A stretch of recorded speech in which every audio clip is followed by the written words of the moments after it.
আল্লাহ পাক কোরআনে স্পষ্ট বলছে, মহাসমুদ্রের ভিতরে সাঁতার না জানা ব্যক্তি যেমন অসহায়, ঠিক কবরে যে ব্যক্তি শুয়ে গেছে সে যত বড় আল্লাহর ওলি হোক সে তেমনই অসহায়। Wake up to reality. সাবধান, আল্লাহর বন্ধুদের কোনো ভয় নেই এবং তারা কোনোভাবে দুঃখিত হবেন না। সূরা ইউনুস আয়াত 6-2। কই তুমি বালগাছ আর কই হলো তালগাছ, তুমি মাদারবোর্ড কত বড় বেয়াদবের বাচ্চা। একটা আয়াত তো বলছে তার উপর সে যত বড়ই অলি হোক ততই অসহায়। বোকাচন্দ্র, আল্লাহর অলি শব্দের অর্থ কি এটা ঠিক মতো জানোস কিনা সেটাই আমার সন্দেহ লাগে। যেখানে আল্লাহ নিজে তার বন্ধুকে সম্মানিত করে সেখানে তুমি কোন বাল ছিল চান্দু ভাইয়া? Hello WhatsApp everyone, this is the welcome to my channel, welcome to another video. আজকের ভিডিওর টপিক মাজার বিদ্বেষী যে চুতিয়াগুলো আছে এগুলোর আজকে বলবো। So let's start. বাংলাদেশে মাজারের বিরুদ্ধে কথা বলা আর অলিদের বিরুদ্ধে কথা বলা এক জিনিস না। মাজার অর্থ জিয়ারতের স্থান আর রজা অর্থ ফুলের বাগিচা। হাদিস শরীফে বর্ণিত হয়েছে, আলা ইন্না আউলিয়াল্লাহি লা ইয়ামুতু, অর্থাৎ সাবধান, নিশ্চয়ই অলিয়াল্লাঙ্গন অমর। কোন লেভেলের নেশা করলে পানির জল আর জলকে পানি বলে? ওর মতো আহাম্মকে বাইন মাছের বাচ্চা। একটা কবরস্থান তখনই রওজা বা মাজার হয় যখন কোনো আল্লাহর অলি বা বন্ধু শুয়ে থাকে। তোমার মতো যার সন্তান এটার মর্ম বুঝবে না ভাইয়া। আর বাংলাদেশে মাজার রওজার বিরুদ্ধে কথা বললে একজন অলির বিরুদ্ধে কথা বলা হয়, কারণ একজন সাধারণ মানুষ কবরে শুয়ে থাকলে এটা কবর, একজন অসাধারণ মানুষ ওই কবরে শুয়ে থাকলে ওইটা মাজার বা রওজা হিসেবে গণ্য হবে। মাজার পূজারী যারা আছে তারা এটাকে বিকৃত করে আমরা অলিদের বিরুদ্ধে বলছি, এই ধরনের একটা প্রপাগান্ডা কিন্তু চালিয়ে দিচ্ছে। এটা হচ্ছে তাদের নেক্সট রুটের ধোঁকাবাজি। ভাই তুই যদি এমনি ভুল বুঝিয়ে মলম বিক্রি করতে, অনেক মলম বিক্রি হইতো। তুই বাজান যা বুঝাইতেছ পাবলিক তাই বুঝতেছে। তোর এই কথার মধ্যে কত ধরনের গণ্ড মূর্খতার প্রমাণ আছে এটা কেউ বুঝতেছে না। তারা এটাই বুঝতেছে তুই মাজারের বিরুদ্ধে কথা বলতেছ, তার মানে তুই ঠিক। আমার সৃষ্টির মাঝে একটি সম্প্রদায় রয়েছে যারা মানুষকে সৎ পথ দেখান এবং ন্যায় বিচার প্রতিষ্ঠা করেন। সূরা আল আরাফ 7 আয়াত 1-1। আমরা আমাদের সম্পর্ক হবে মসজিদের সাথে, মাজারের সাথে না।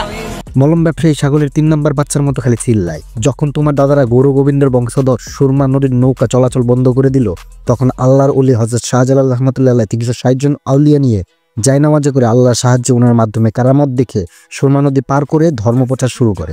এর আগে মোল্লা সাহেবরা কোথায় ছিল?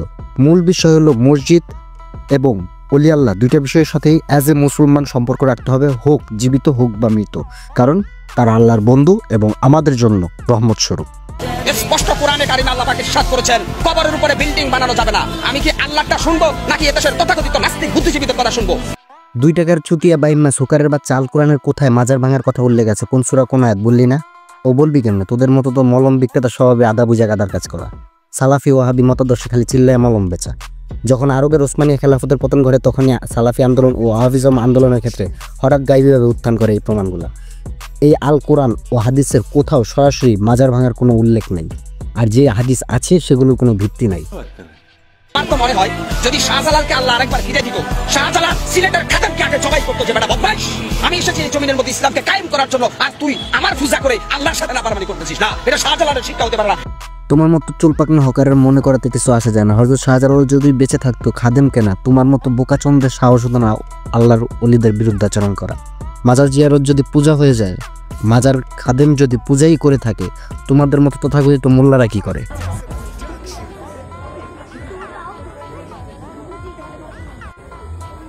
মাজার পূজারই ফোন দাওনি, সুলকানির মলমে এমন জায়গায় লাগাই দিমু খালি জ্বলবে, কিছু বলতে পারবা না। অলি আল্লাহ ভক্ত যদি মাজার পূজারই হয়, তোমার আব্বারা পূজা মণ্ডপে পাহারা দেয়, গজল গায়, আবার ওই মণ্ডপে জান্নাতের টিকিটও বেচে।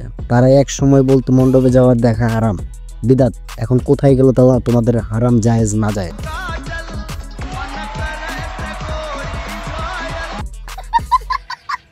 এটা শাহজালালের শিক্ষা হতে পারে না। এটা হচ্ছে ধান্দাবাজ ব্যবসায়ী যারা আছে মাজার পূজারী, ওদের ধান্দা ওইটা। মলম ব্যবসায়ী আমার তথাকথিত মোল্লারা কিন্তু ধান্দাবাজ ব্যবসায়ী করে। মসজিদে দিনখানার কথা বলে টাকা উঠায়, সেই টাকা নিজেরাই মেরে দেয়। মসজিদের টাকা উঠায় মসজিদের কমিটির লোকেরাই মেরে দেয়। দিস ইজ ধান্দাবাজি ব্যবসায় প্রো ম্যাক্স ভাইয়া। আজকে আপনারা আইসা মানববন্ধন করতেছেন কেন? মাজার ভাঙতেছি। আরে মাজার ভাঙতেছি আল্লাহকে খুশি করার জন্য। আর আপনারা মাজারে গাঁজা টানেন কেন? আপনারা মাজারে সেলফি তুলে মেয়ে ছেলে একসাথে এভাবে অবৈধ কাজ করতেছেন কেন? দেহ ব্যবসা তো হোটেলেও হয়, বলাৎকার তো মাদ্রাসা তো হয়, গাঁজা তো এলাকায়ও খায়, মদ তো বারেও পাওয়া যায়। দিন শেষে কয়টা হোটেল, কয়টা মাদ্রাসা আর কয়টা বার ভাঙছেন, আর কয়টা এলাকায় আগুন দিচ্ছেন? যত দোষ নন্দঘোষ। আপনাদের মতো তথাকথিত মোল্লাদের কি ধান্দা বন্ধ করে দিয়েছে অলি আল্লাহরা, এই জন্যই এত হিংস্র হয়ে গেছেন। আপনারা মাজার ভাঙার নামে ধর্মের নাম করে দরগা ভাঙা, আগুন, লুটপাট, খুন করা কিছুই বাদ রাখেন নাই। সুফিদের পর্যন্ত অত্যাচার করছেন। এই যদি হয় আপনাদের ধর্মের নামে হিংস্রতা, আল্লাহর নাল্লত আপনাদের মতো জাতির উপর, যেই জাতি যে পাতে খায় ওই পাতেই ফুটা করে। মাজার ভাঙলে যে আল্লাহ খুশি হয় এটার দলিল চাই। তোর মতো জাহেল বেকুব উগ্রবাদীর জন্য দেশের এই অবস্থা। সালাফি ওয়াহাবিজম মতাদর্শে থাকলে এটাই কাম্য। একই মুখে ওলি আল্লাহর বদনাম করস, গণ্ড মূর্খের মতো একই মুখে ধর্মের মূলই বলো। একদিকে মাজার ভাঙা আর একদিকে হিন্দুদের মূর্তি পূজা করে। ইসকন মসজিদ ভাঙে, মুসলমান মাজার ভাঙে, তফাৎটা রইল কই? আজকে আমি হকার সাইফুল বলল, যদি আমি রাষ্ট্রের কোনো দায়িত্বে আসতে পারতাম, আমি একদিন বেঁচে থাকতাম বাংলাদেশের প্রত্যেকটা মাজারকে ভেঙে মাটির সাথে গুড়িয়ে দিতাম। আল্লাহ বলেন, যে ব্যক্তি আমার কোনো অলির বিরুদ্ধাচরণ করে আমি তার সঙ্গে যুদ্ধ ঘোষণা করব। বুখারী হাদিস 6502। তুই বাজান কোনো স্কলার না, আল্লাহ তোরে বলে নাই মাজার ভাঙতে। বোকাচন্দ্রের মতো একই গান গাইতাছ। তোরে এই উগ্রবাদী কথা বলে তুই সাইফুল হকারের বাচ্চা গণ্য মূর্খকে কোনো পদে দিলে চতুর্থ বিশ্বযুদ্ধ শুরু হয়ে যাবে। আপনাদের ছেলে মেয়েদেরকে আপনারা জান্নাতে নিতে আগ্রহী কিনা? আপনারা যদি আপনার ছেলে মেয়েদেরকে জান্নাতে নিতে আগ্রহী হন, অবশ্যই অবশ্যই ইসলামী ছাত্র শিবিরের ছায়াতলে আপনার ছেলেদেরকে দিতে হবে ইনশাআল্লাহ। জান্নাত ইসলামী ছাত্র শিবিরের দাদার কিনা। এখন পর্যন্ত যাদের দেখলাম সবাই জান্নাত আর জান্নাতে হুরের কথাই বলে। একমাত্র আল্লাহর অলিদের থেকে পেলাম সৃষ্টিকে পাওয়ার আশা না করে স্রষ্টাকে পাওয়ার চেষ্টা করো। আল্লাহ নিজেই বলেন, আমাকে পাওয়ার জন্য উসিলা অন্বেষণ করো। জীবিত ওলি দেখেননি জীবনে, মরা ওলি দেখেছেন। বিভিন্ন গাছতলায় আস্তানায় শুয়ে আছে, মরা ওলি মনে করে। জীবিত ওলি যদি কেউ বাংলাদেশে দেখতে চান, কোন দরবারে যাওয়ার দরকার নেই। ডাক্তার শফিকুর রহমানের দিকে তাকাবেন, ওটা টাটকা জিন্দা ওলি। আমি নিজে সাক্ষী দিচ্ছি, তার যে ইবাদতের মাত্রা, তার যে ইখলাস, দ্বীনের জন্য যে কোরবানি এবং আল্লাহর প্রতি তার যে তাওয়াক্কুল কোন পর্যায়ের, আপনারে মাথায় ধরবে না। তোর মাথা ধরবে না, কারণ তোর মাথা নষ্ট বেকুবের বাচ্চা। গাঞ্জা তো তুই খাস না, গাঞ্জায় তোরে খায়। এরাও বাজে রাজনীতি লিপ্ত হয়ে গেছে। মুখে যা আসে তাই বলে, কোনো বাজ বিচার নাই এদের। নির্মিত কোন মন্দিরের কোন একটি মূর্তির গায়ে হাত তুলে সে হাত আমরা ভেঙে গুড়িয়ে দেব। সেই মূর্তি যদি আমার বাবারও মূর্তি কেউ নির্মাণ করে, আমি সেই মূর্তিও ভেঙে গুড়িয়ে দেব।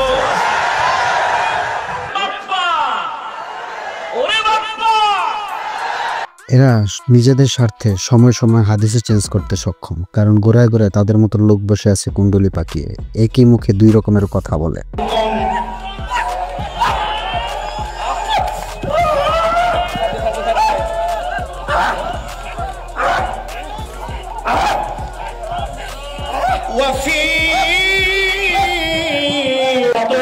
কারণ তোরা মুহাম্মাদুর রাসূলুল্লাহ উম্মাত।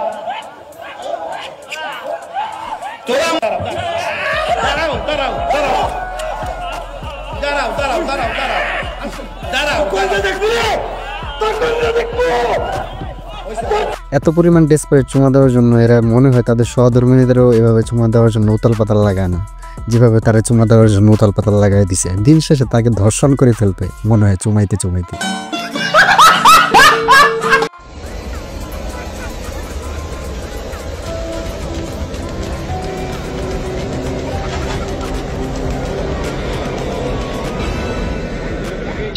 এরাই নাকি ধর্মের নিশান আকাশে দোলাবে। এরা মারামারি করতে করতে পায়জামার দড়ি খুলে পাঞ্জাবি বাতাসে দুলতাছে।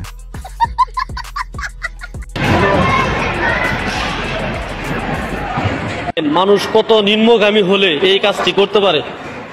মসজিদের ভিতরে আগুন দিছে। আহ আল্লাহ, আল্লাহ তুমি কই আছো? একটু দেখো, স্থানটা হলো মুর্শিদপুর দরবার শরীফে, মসজিদের ভিতরে আগুন।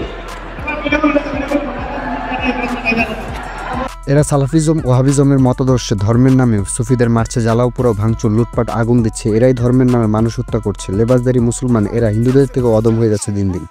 আইন নিজেদের হাতে তুলে নিচ্ছে। মানে যারা মাজারের গাঁজা খায়, নারী পুরুষ একসাথে থাকে, তাদের জন্য মাজার দরগা ভাঙতে পারেন না, জাহিলিয়াতের কর্মকাণ্ড করতে পারেন না। দিন শেষে ইসলাম শান্তি ধর্ম। যে বা যারা এই অপকর্মগুলো করে তাদের ধরুন আইনের আওতায় আনুন। একটা বাজে লোকের জন্য পুরো জাতিকে খারাপ বলতে পারবেন না, খারাপ করতে পারেন না, ওই অধিকার বাংলাদেশ সংবিধান আপনাকে দেয়নি। এতে আপনারাও নিজেরাও বিপদগ্রস্ত হবেন। বিদেশে বাংলাদেশের নাগরিক একজন মুসলিম হয়ে আমার সোনার বাংলায় অশান্তি চাই না, ক্ষমতা চাই না, একটু শান্তিতে বাঁচতে চাই। I'm বেয়াদব, সমাজের চোখে আমি বেয়াদব, আমার নাই কোনো আদব। এই সমাজের কথা বলে লাভ তো নাই, মানুষের রূপে তো নাই, হিংস্র প্রাণীর রূপে আক্রমণ করে আমাকে কে বাঁচাবে।